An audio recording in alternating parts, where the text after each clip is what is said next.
The Distribution Use of System, or DUoS, charge pays for the use of, upkeep and expansion of the distribution networks that supply electricity to homes and businesses.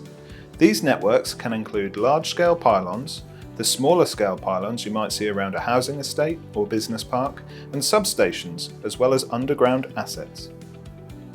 For many business users, DUoS is one of the 3 largest costs on their electricity bill. And, although the cost of DUoS, and therefore its proportion of the total bill, varies by location and connection voltage, in 2026 it's likely to make up around 13% of the average total bill for low-voltage site-specific customers. As a proportion of network costs, DUoS equates to around 50%. There are 14 different distribution network operator, or DNO, regions. There are also a number of smaller independent DNOs, or IDNOs, dotted around the country. While these regions all follow the same charging structure, their charges are all different. So, we're going to look at the makeup of these charges next. The local DNO sets all the DUoS charges using a methodology that Ofgem regulates. The charges usually comprise a fixed daily fee, variable usage fees, and a daily capacity fee that smaller sites may not be liable to pay. For most users, the DUoS usage fee comprises a red, amber, and green system that provides a pence per kilowatt unit rate, and this unit rate is multiplied by the consumption for each half hour. A red unit rate applies during peak hours, usually 4 p.m. to 7 p.m, and a green rate applies to less busy times, like overnight and early morning. Amber is the middle rate, which applies during the so-called shoulder periods. While this is a typical usage fee structure, a few regions do vary.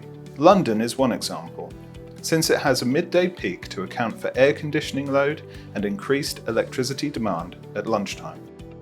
A few very large sites are connected at extra high voltage, or EHV, typically 22 kV to 132 kV in England and Wales, although 132 kV is counted as transmission in Scotland. EHV sites have site-specific charges unique to them.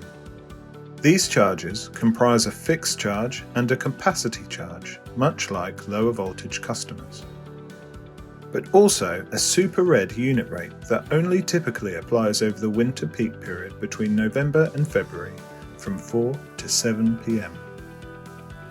So now we've explained the charging structure of DUoS, I'm sure you'd like to know if there's any advance warning to what you'll be charged. Thankfully, the answer is yes. DUoS charges are set 15 months in advance, although this notice period can be shortened in exceptional circumstances. So, for example, the charges set to apply from April 2026 were published in the winter of 2024-25. Now, let's look at some of the main drivers of DUoS. Regulatory change is the first, as this can alter how the charge is recovered, or rebalance the relationship between unit charges and fixed charges. Alterations to the DNO allowed revenues can also have an impact.